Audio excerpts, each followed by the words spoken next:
አደራ ድራማ ክፍል 39 ተለቀቀ። ሰላም ጤና ይስጥልኝ ውድና የተከበራችሁ የቻናሌ ፋሚሊዎች እንደምን አላችሁ? ባላችሁበት ሰላማችሁ ብዝት ይበል። ለዚህ ቻናል አዲስ ሆናችሁ ቻናሉን ሰብስክራይብ በማድረግ ቤተሰብ ይሁኑ። በዛሬው ዕለት እንግዲህ የሚገራርሙ ነገሮችን ተመልክተናል ማለት ነው። የወይዘሮ ገነት ጎረቤት እንግዲህ በኃይሉ ጋር በባለፈው ክፍል ስለ ወይዘሮ ገነት ወይንም ስለ ዳግም አባት አሟሟትና ገዳዩ ደግሞ በኃይሉ እንደሆነ ከወይዘሮ ገነት አንድ ባንድ ትልቅ ሚስጥር እንደሰማች ትነግረዋለች ማለት ነው። እናም እንግዲህ በገንዘብ ምን ያክል ገንዘብ ነው የምትከፍለኝ እያለችም ነበር። እንዲህ በቀላሉ አይደለም ይህንን ሚስጥር የምነግርህ፣ እንዲሁም ደግሞ ከአንተ እንደውም ሌላ መስማት የሚፈልጋለ ይህንን ሚስጥር እያለችም ስታስፈራራውም ነበረ በስልክ። እችም ሰው ሁና እኔ ልታስፈራራኝ ነው አታቀኝም ማለት ነው በማለት በጣም ተናደደ በኃይሉ። ይህንን ያየችውና የተመለከተችው ቃል በኃይሉ ምን ሆነህ ነው ሰላም አይደለህም እንዴ ብላ ስትጠይቀው ምን አገባሽ ደግሞ ያንቺን ስራሽን እኮ አልረሳሁልሽም በማለትም በኃይሉ ለቃል ይመልስላታል። እናም ወደ አጠገቧ ጠጋ ብሎ ፀጉሯን እንግዲህ ጭምድድ አድርጎ በእጁ ይዞ ይህንን የተመለከተችውና ያስተዋለችው ደግሞ ሄለን ጓደኛዋ ከጎኗ ተቀምጣ ነበር። ምን እየሆንክ ነው? ምን እያደረግካት ነው? ልቀቃት እንጂ ስትለውም ምን አገባሽ ባለቃት አንቺ ምን ቤት ነች ሲልም ይቺ እኮ ማለት ለእኔ ጓደኛዬ ነች ምንም ቢሆን አለች ሄለን። እናም እንግዲህ ተነስታ እባክህን ልቀቃት አታሳምማት ስትለው ሄለንንም ብድግ አድርጎ እንግዲህ ወሩሯት ወደ ሶፋ ጋር እንግዲህ አጋጭቷታል ማለት ነው። እናም በሚገርም እና በሚያሳዝን ሁኔታ ቃልም ጓደኛዬ በማለት እንግዲህ ነይ እንሂድና እንውጣ ከዚህ በማለትም ተያይዘው ውጭ ወጥተው እንግዲህ በረንዳ ላይ ቁጭ ብለዋል ማለት ነው። ይህንን ያየችውና የተመለከተችው ብሌንም እንዴት በባለፈው መርዝ ልታጠጣት ያለችውን ሰው ዛሬ እንዴት ቃልዬ ቃልዬ ብላ ከስር ከስሯ ትሄዳለች? ከእኔና ከቃል እንግዲህ ከኔ አንዳንድ ነገር ወስዳለ ቃል ልትናገር ፈልጋ ነው እንዴ እያለችም እንግዲህ ብሌን በመጥፎ ሁኔታ ተመልክታታለች ማለት ነው። ሄለንን ማለት ነው። ሄለን በሚገርም ሁኔታ ከሳሚ ጋር እንግዲህ አንዳንድ ነገሮች ሲያወሩ ነበረ። እነ ሰላም ቤት ስላለው ነገር በሙሉ እያንዳንዱን ሚስጥር ልትነግረኝ ይገባል፣ እኔ እናንተ ተጋግዘን የምንሰራ ከሆነ በማለትም ስትነግረው እንግዲህ ዋናውንና ትልቁን ሚስጥር ሳሚ ለሄለን ነግሯታል ማለት ነው። ብሌን የሰላም ልጅ ትክክለኛ ልጇ ብሌን እንደሆነች እንግዲህ ነግሯት፣ ግን አሁን ላይ እንዳትነግሪያት ይህንን ነገር በማለትም ነበር የተናገረው።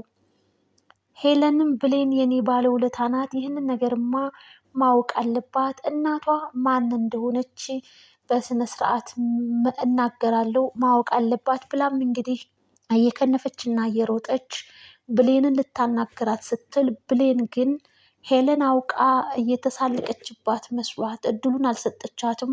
ሁለተኛ አጠገቤ እንዳትደርሺ፣ አሁን ለታ ስለ ቃል ምን ስትይ ነበር? ዛሬ ግን ተለጣጥፋችሁ እንግዲህ ተቃቅፋችሁ አይቻለሁ ስትላትም ባክሽን እኔ አውቄ ነው ለእሷ ይምሰል ነው እንጂ እኔ እሷን ለመቀራረብ ፈልጌ እንጂ ልበቀላት እንጂ ቃል የኔ ጓደኛ አይደለችም፣ እሷ እኮ እኔን ገላኛለች በማለትም ብትነግራት ብሌን ግን እድሉን አልሰጠቻትም።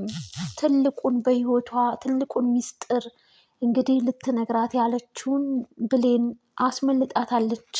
ሄለንን አመናጭቃ ሁለተኛ አጠገቤ ላይሽም አልፈልግም እንድታናግሪኝም አልፈልግም ብላ እንግዲህ ሄለንን አስቀይማ አባራታለች ማለት ነው። እግረ መንገዷን እንግዲህ ቃል አንድ ባንድ ሰማች። ሄለን አውቃ እየተሳለቀችባትና ትክክለኛ ጓደኛዋ እንደማታደርጋት ለበቀል እንደቀረበቻትም በደንብ አድርጋ አወቀች። ይህንን እንግዲህ በኃይሉ አንድ ባንድ ነግራዋለች ማለት ነው። በኃይሉም እንግዲህ እንደምንም ብለሽ ልትይዛት ይገባል መላ እስክፈጥርላት ድረስ ብሏል ማለት ነው።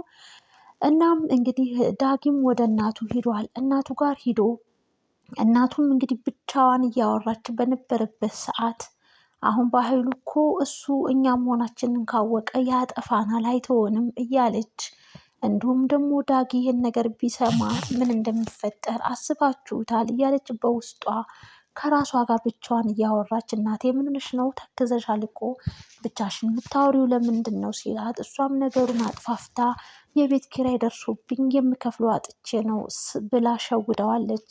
ምንም ነገር ልትቸገሪ አይገባም እኔ ያለሁልሽ እናቴ በማለትም እንግዲህ ዳጊ ለእናቱ የቤት ኪራይ ብሎ ብርም ሰጥቷታል ማለት ነው።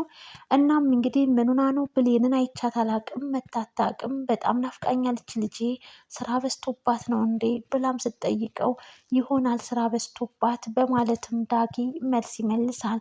በእኔ ምክንያት ከእናቷም ጋር ቅር ተሰኝታ ቀርታለች ማለት ነው ካለ በኋላ እኔና ብሌን ተጣልተናል አላት። በምንድን ነው የተጣላችሁት ብላ ብትጠይቀውም የተጣሉበትን ነገር ልትነግረው ሊነግራት አልቻለም። ነገር ግን እኔ እናንተ እህትና ወንድም ነን ከዚህ በኋላ ብላናለች። እኔ ደግሞ ከብሌን ጋር ዝምድና እስከሌለን ድረስ አንቺ ከመንገድ ወርቃ ከጎዳና ላይ አንስተሽ ያሳደግሻት ልጅሽ ናት እንጂ አልወለድሻትም ሲል ይህ ቃል በጣም አሟት ስለነበረ ልጇን በጥፊ መተዋለች። ወይዘሮ ገነት ዳግም ማለት ነው።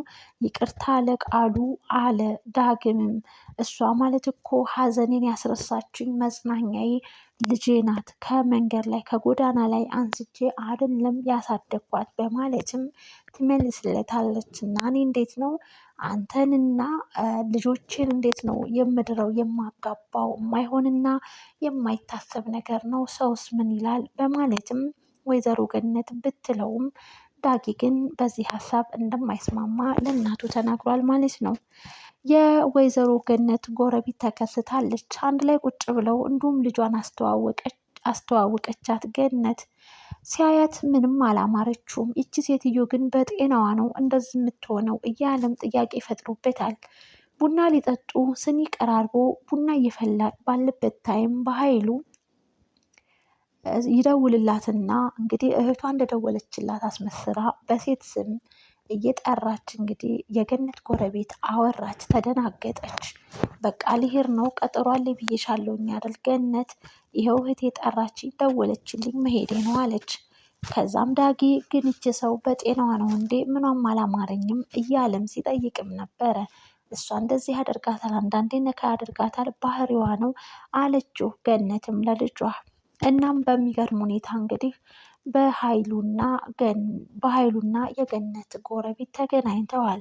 እንደ አጋጣሚ ሆኖ ደግሞ ዳግም ወደዛ ወደ ግቢው ወደ ቤቱ ሂዶ ነበርና በኃይሉንና የእናቱን ጎረቤት ያገኛል።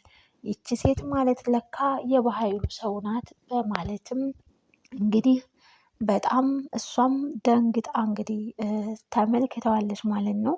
በኃይሉና የገነት ጎረቤት እንግዲህ በገንዘብ እየተደራደሩ የሰማችውን አንድ በአንድ ንገሪኝ እያላትም ያው ሲናገሩ ነበረ።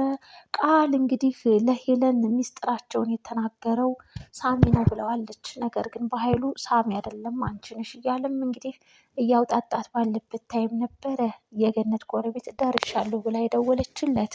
እናም ወደ አንቺ እመለሳለሁ አልለቅሽም ቃል እያለ በኃይሉ እንግዲህ ለቃል ቀንና ጊዜ እያመቻቸላትና እየጠበቃት ነው። ውድና የተከበራችሁ አድማጭ ተመልካች ቤተሰብ እናም እንግዲህ ይህንን ቻናል ላይክ፣ ሼር፣ ሰብስክራይብ አድርጉ። በኃይሉ ቃል ላይ እንግዲህ ጣቱን ቀስሮ እየዛተባትም ተመልክተነዋል ማለት ነው። እናም እንግዲህ ሄለን ለወይዘሮ ሰላም እንግዲህ ሶፋ ላይ የተኛ ሰው አለ ማን ትሆን ቃል ነች ወይንስ ሰላም ናት? ሆኖም ግን እንግዲህ ሄለን ሰላምዬ መስላት እንግዲህ ሰላምዬ እንደማትወጂኝ አውቃለሁ፣ ነገር ግን ቃል ያንቺ ልጅ አይደለችም ትክክለኛ ልጅሽ ብሌን ናት ብላ እየተናገረች ነበረ። የዛሬው የክፍል 38 አደራ ድራማ የተጠናቀቀው ማለት ነው። ሶፋ ላይ የተኛው ማን ነው? ፊቱን ተከልሎ ሰላምዬ ነች ወይንስ ቃል ናት? ውድና የተከበራችሁ አድማጭ ተመልካች ቤተሰብ ይህንን እንግዲህ ሀሳብ አስተያየታችሁን ግምታችሁን በኮሜንት አጋሩን ማለት ነው። አደራ ድራማ እጅጉን በጣም መሳጭና አስተማሪ ድራማ ነው። በሀይሉ እንግዲህ አሁን ላይ ትልቅ ዱብዳ ተፈጥሮበታል ማለት ነው። የወይዘሮ ገነትም ጎረቤት እጅጉን በጣም ዳጊን ስታገኘው እህቴ ጋር እየሄድኩ ነው ብላ ያወራች ስለሆነ እንግዲህ ዳጊን ስታገኙ በጣም ተደናግጣ ደንግጣም ተመልክተናታል ማለት ነው። በሀይሉም እንግዲህ ዳጊ ከየት እንደተከሰተ አላወቀም። ብቻ እንግዲህ ሶስቱም በጣም ደንግጠዋል። ዳጊም እንግዲህ እናቱን ከዚህ በኋላ ያስጠነቅቃታል ማለት ነው። ለዛሬ የነበረን ቆይታ ይሄን ይመስል ነበር። በቀጣይ ክፍል እስክንገናኝ ባላችሁበት ቸር ሰንብቱ። ባይ ባይ።